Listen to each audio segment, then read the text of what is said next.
한국인의 빨리빨리 문화가 예전에는 조롱거리가 되기도 했는데요. 이제는 한국의 이런 신속한 문화를 경험한 다른 나라 사람들 사이에서 찬사의 대상이 되고 있습니다.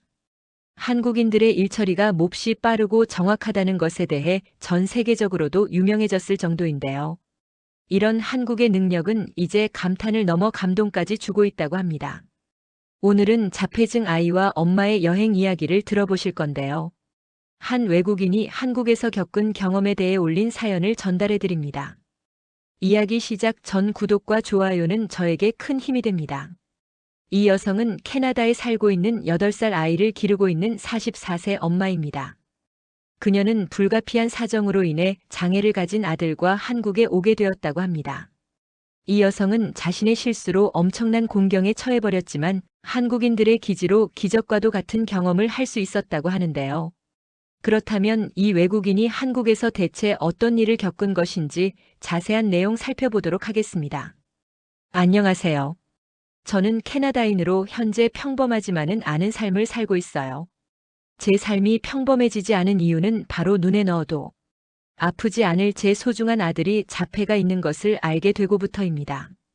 제 아들은 비록 장애를 갖고 태어났지만 저는 아들을 위해 목숨까지 바칠 준비가 되어 있을 만큼 아들을 사랑으로 키우고 있답니다. 제 아들은 병 때문에 언어 능력도 떨어지고 가끔 통제하기 힘든 행동을 하기도 하지만 전반적으로 몹시 순하고 착한 아이예요. 놀이치료나 심리치료 훈련 치료를 받을 때도 아들은 무척이나 얌전한 편이라 치료사들이 놀라곤 하거든요. 하지만 여느 자폐증 환자처럼 가끔은 제 아이도 통제가 안 될 때가 있습니다. 아이는 음식에 몹시 예민해서 각별한 유의를 해야 하죠. 특히 먹는 미각에 관해서는 정말 민감한데 자신이 좋아하는 질감이 아니면 절대 먹으려 하지 않고 만약 해당 음식을 하루에 2번 이상 주지 않으면 소리를 지르며 폭력적인 행동을 하고 발작을 하는 경우가 생깁니다. 그럴 때마다 저는 아이에게 몹쓸 병을 물려준 것 같아 가슴이 먹먹하고 마음이 아팠지만 제가 힘들어할 때마다 남편은 늘 저를 위로해줬어요. 남편은 다른 놀이치료나 심리치료를 하면서 점점 나아지는 중이니 점점 특정 음식을 덜 찾게 될 거라며 희망을 북돋아 주었습니다. 사실 저희 부부에게 있어서 가장 큰 문제는 바로 아이를 돌봐주는 것에 관한 거예요. 자폐증 아이를 치료하기 위해서 한 달에만 정기적으로 나가는 비용이 상당하기 때문에 저희는 둘 다 일을 그만둘 수가 없거든요. 그리고 저와 남편 모두 회사에서 중책을 맡고 있고 따라서 정말 예기치 못한 순간이 자주 찾아오곤 한답니다. 이번에도 마찬가지였어요. 저는 이번에 아시아 출장을 가게 되었는데 하필 남편도 중요한 사업 토지 유치 설명회 일정이 있어서 오랜 일정이 예상되는 상황이었거든요. 저는 어쩔 수 없이 아들을 데리고 다니겠다는 결정을 하게 되었죠. 아들이 워낙 순하기도 하고 아이가 성장함에 따라 통제는 더욱 힘들어질 것이기 때문에 어쩌면 앞으로 평생 못 갈 해외를 미리 경험하는 것도 나쁘지 않을 거라고 판단했거든요. 제 일정은 일본에서 시작해서 한국에서 마무리하는 일정이었고 저는 만반의 채비를 하고 일본행 비행기에 탑승했어요. 처음 타는 비행기 안에서 아들은 몹시 불안해하며 스트레스를 받는 것 같았지만 그래도 워낙 착한 아이라 잘 버텨줬습니다. 그렇게 우리는 무사히 일본에 도착했고 일본에서 일정을 소화하는 내내 아이는 이국적인 일본의 풍경을 즐기며 꽤 신기해하는 것 같았어요.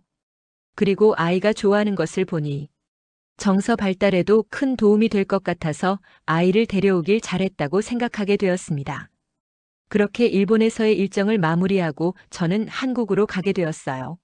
하지만 일본 공항에서 예상치 못한 문제가 생기고 말았죠. 바로 일본 공항 직원이 비행기 안에서 마실 아들의 음식 반입을 거부하고 만 것입니다. 솔직히 저는 반입이 안 될 거라는 생각을 전혀 못하기도 했고 일본인 직원의 영어 발음이 너무나도 이상해서 도대체 무슨 이유로 저희를 막는 건지 3번이나 되물었습니다. 그러자 처음에는 친절하게 웃으며 말하던 직원은 언짢은 기색을 보이며 액체류 반입이 안 된다고 말하더군요. 아들을 위해 늘 싸다니는 음식이 바로 스프였거든요. 아들은 단맛을 좋아하는데 메이플 시럽 스프가 아들이 가장 좋아하고 즐겨 먹는 음식이었어요. 그래서 저는 제 아들이 자폐증을 앓고 있고 이 음식이 없으면 기내에서 난동을 부릴 수도 있다고 말했어요. 그리고 자폐증 환자를 위한 음식은 예외적으로 허용해 주는 것으로 알고 있으니 다시 한번 확인해 달라고 정중하게 부탁했죠. 하지만 일본인 직원은 확인을 하는 신용도 하지 않고 그저 업무적인 미소를 지으며 이건 반입할 수 없다는 말만 되풀이했습니다. 저는 캐나다에서 올 때도 음식을 멀쩡히 가져왔는데 일본에서 거부를 당한다는 사실이 이해가 안 됐고 다시 한번 오해가 있는 것 같으니 제발 확인 좀 해달라고 말했습니다. 자폐증 환자를 위한 특별한 조항이 있고 이 스프가 없으면 다른 기내에서 소란을 피워서 다른 승객들을 불편하게 할 수도 있다면서 말이죠. 제가 세 번째로 다시 확인해달라고 간청했을 때 직원은 한숨을 쉬며 다른 직원에게 제 아들의 스프를 건넸습니다. 그리고는 제 눈앞에서 소중하게 준비해온 메이플 시럽 스프 하나하나를 쓰레기통에 던져 넣더군요. 이건 규정입니다라는 말만 반복하며 제 아들의 자폐증도 긴 비행에서의 발작 가능성도 전혀 고려하지 않았습니다.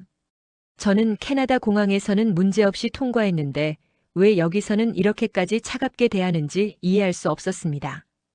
그리고 자꾸만 우기면 탑승이 거부될 수 있다며 저를 협박했습니다. 저는 정말 어이가 없었고 화가 머리끝까지 났지만 거기에서 화를 내봐야 아이에게 좋을 게 하나도 없다는 사실을 잘 알고 있었습니다. 그리고 어차피 한국과 일본의 거리는 굉장히 가까워서 스프가 딱히 필요하지 않을 수도 있다는 생각을 하며 마음을 다스리려 했죠. 그래서 가까스로 화를 참고 아들과 함께 비행기에 올랐습니다. 그리고 비행기는 곧 이륙했습니다. 아이는 처음에는 비행기에 익숙해졌나 싶었더니 이륙과 동시에 캐나다에서 일본으로 왔을 때처럼 굉장히 불안해하기 시작했어요. 그때는 그 스프를 주며 잘 달릴 수 있었는데 지금은 음식도 없는 상황이었기에 정말 난감하더라고요. 그렇게 스트레스를 받아 하던 아이는 이내 고함을 지르며 울기 시작했어요. 그리고 메이플 시럽 스프를 찾으며 연신대를 쓰더군요. 처음에는 작은 울음이었지만 시간이 지나면서 고함, 발길질, 자해까지 이어졌습니다.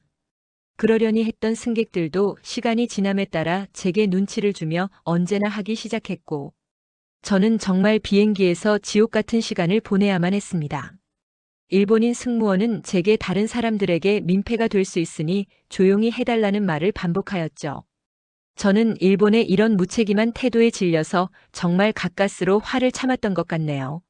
제 아이가 영어를 못해서 다행이지 이런 짐짝 취급을 받는 채 아들의 모습에 제 마음은 찢어지는 듯 했습니다. 아이는 한국으로 가는 내내 소리를 지르며 자해를 했고 저는 아들을 말리면서 정말 울음을 참느라 혼났던 것 같습니다. 체격이 건장해진 아들을 엄마인 제가 말리기에는 너무도 힘에 부쳤습니다. 그렇게 저희는 우여곡절 끝에 한국에 도착했습니다. 아들을 말리느라 제 온몸은 상처투성이의 땀에 흠뻑 젖어 있었고 아들도 몹시 피곤해 보였죠. 문제는 아들을 위한 음식을 한국에서 대체 어떻게 구하냐는 것이었습니다. 저는 미팅보다도 아들의 상태가 더욱 신경이 쓰였죠. 하지만 다행히도 혹시 몰라 들어가 본 한국의 대형마트에서 캐나다에서만 판매할 줄 알았던 메이플 시럽, 스프 재료들이 줄줄이 진열되어 있었고 심지어 캐나다 토종 브랜드까지 완벽하게 구비되어 있었습니다. 이곳에는 없는 게 없구나라는 생각에 절로 감탄이 나왔습니다. 한국인 점원에게 영어로 물어보니 친절하게 정확한 진열대 위치까지 안내해 주셨고 아들은 오랜만에 좋아하는 음식을 먹으며 환하게 웃었습니다. 그렇게 저희는 한국에서의 일정을 보내기 시작했고 아들은 한국을 굉장히 사랑하는 것 같았어요. 그도 그럴 것이 한국인들은 아이에게 많은 관심을 가져줬거든요. 아들은 병 때문에 언어 능력과 사회 능력이 떨어져서 남들과 어울리기 힘들어했어요. 하지만 그저 능력이 부족한 거지. 사람을 굉장히 좋아하기 때문에 한국인들의 이런 관심을 몹시 좋아하는 눈치였어요. 그리고 저희가 캐나다인인 것을 밝히니 영어로 반갑게 인사를 건네기도 해서 한국인들은 교육 수준이 굉장히 높고 교양 있는 사람들이라는 것도 느낄 수 있었죠. 무뚝뚝한 캐나다인들과 생활하다가 이렇게 친근하고 착한 한국인들과 지내게 되니 뭔가 색다른 느낌도 들고 아들이 사람들과 어울리며 진심으로 행복해하는 모습도 오랜만에 봐서 저는 눈물이 날 정도로 기뻤습니다. 하지만 저는 아이의 치료비를 위해 쉼없이 일해야만 했고 이제는 돌아갈 때가 됐죠. 그렇게 아쉬움을 뒤로한 채 저희는 캐나다로 가는 비행기로 향했습니다. 그리고 공항에 다다를수록 저는 엄청나게 초조해지기 시작했어요. 왜냐하면 한국에서도 아이의 음식을 거부한다면 문제가 정말 심각해질 것이기 때문이에요. 일전의 비행은 일본에서 한국으로의 단거리 비행이었지만 이번 비행은 한국에서 캐나다로 가는 장거리 비행기 때문에 저는 아들의 발작을 감당할 수 없을 거라는 생각이 들었습니다. 한국과 일본은 서로 인접한 국가이기 때문에 제도와 문화도 비슷할 거로 생각해서 저는 더욱 긴장할 수밖에 없었죠. 그렇게 저희는 한국 공항에 도착했고 정말 절망스럽게도 인천공항에서 또다시 음식 반입을 거부당했을 때 저는 완전히 무너질 뻔했습니다. 일본에서의 악몽이 떠오르며 눈물이 핑 돌았죠. 그런데 한국 지원은 차분히 제 이야기를 듣더니 규정상 사전 신고가 필요합니다. 하지만 자폐증 아드님을 위해 최대한 도와드리겠습니다. 라고 말씀하셨습니다. 저는 제가 겪은 모든 일이 이해가 가기 시작했어요.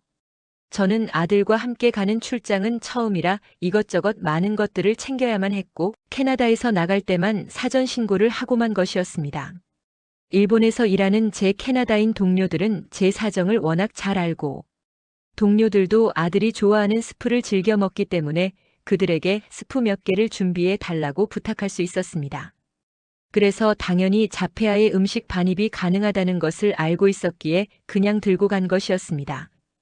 그 때문에 저희는 일본 공항에서 붙잡힌 모양이었죠. 물론 이건 미리 꼼꼼히 챙기지 않은 제 잘못이 맞습니다. 하지만 장애가 있는 아들을 데리고 사정을 간곡히 말하는 저를 위해 왜 반입할 수 없었는지 이유를 한마디만 설명해 주어도 되었을 것을 저와 제 아들의 눈앞에서 전부 다 폐기 처분하다니 이건 정말 융통성도 없고 불친절한 대응이라고 생각했습니다. 하지만 한국은 달랐어요. 제게 사전 신고를 해야 가지고 탈 수 있다고 설명해 준 직원은 저와 제 아들을 다른 직원에게 인계하여 안내하더니 급히 다른 곳으로 데리고 가 그 자리에서 제 아들의 음식 반입을 위한 서류의 작성을 도와주었습니다. 제가 떨리는 손으로 아들의 자폐증 진단서와 의사소견서를 꺼내자 직원은 불과 3분 만에 모든 절차를 완료해 주셨습니다. 원칙상 초과분은 폐기해야 하지만 아드님을 위해 최대 허용 용량까지 허가하겠습니다. 긴급 상황 시 언제든 불러주세요. 라며 안심시켜 주셨습니다. 그리고는 장애가 있는 아들의 상태도 세심하게 체크해 주시더니 카트 서비스까지 불러주시며 출국장까지 직접 이동시켜 주셨습니다. 카트를 타고 이동하는 동안 직원은 아들의 상태를 살피며 긴 비행이시죠? 기내에서 도움이 필요하시면 공항 연락처로 연락주세요라고 말씀하셨습니다. 일본에서는 꿈도 꿀 수 없었던 이런 세심한 배려에 저는 눈물이 핑 돌며 고마움을 전했습니다. 그러고는 보행이 불편한 노약자 장애인 어린이 수화물이 많은 여행객을 위해 공항 내에서 편리하게 이동할 수 있도록 도와주는 서비스이니 다음에 다시 인천공항을 이용하게 되면 미리 요청하라고 안내해 주었어요. 한국의 융통성 있는 일 처리가 아니었다면 한국에서 캐나다까지 가는 장거리 비행에서 스트레스를 받은 아들이 사고를 냈을 것이 분명합니다. 하지만 한국 덕분에 저희는 안전하게 캐나다에 도착할 수 있었죠. 무사히 캐나다에 도착한 후 저희 부부는 꼭 껴안았습니다. 남편은 일본에서 고생 많았겠다며 저와 아들을 위로했고 저는 떨리는 목소리로 한국 공항에서의 경험을 이야기했습니다. 남편은 그게 진짜 한국의 빨리빨리 문화구나. 규칙을 어기는 게 아니라 사람을 최우선으로 두는 거네라며 감탄하였습니다. 치료를 꾸준히 받고 아들의 상태가 조금 더 호전되면 그때는 가족 모두가 한국으로 여행을 가기로 약속했습니다. 아들에게 한국은 단순한 여행지가 아니라 세상에서 가장 따뜻하게 대해준 나라로 기억될 것입니다. 오늘은 자폐증이 있는 아들과 엄마의 이야기를 들어봤는데요. 장애가 있는 아들과 함께 한국에서 좋은 기억만 가지고 출국했다니 한국인으로서 정말 뿌듯하고 자랑스러워지는 것 같습니다. 우리나라 사람들은 위기 상황 때 서로를 돕는 배려의 문화가 참 멋진 듯 합니다. 앞으로도 이런 멋진 모습들이 계속 이어졌으면 좋겠습니다. 오늘도 끝까지 들어주셔서 고맙습니다.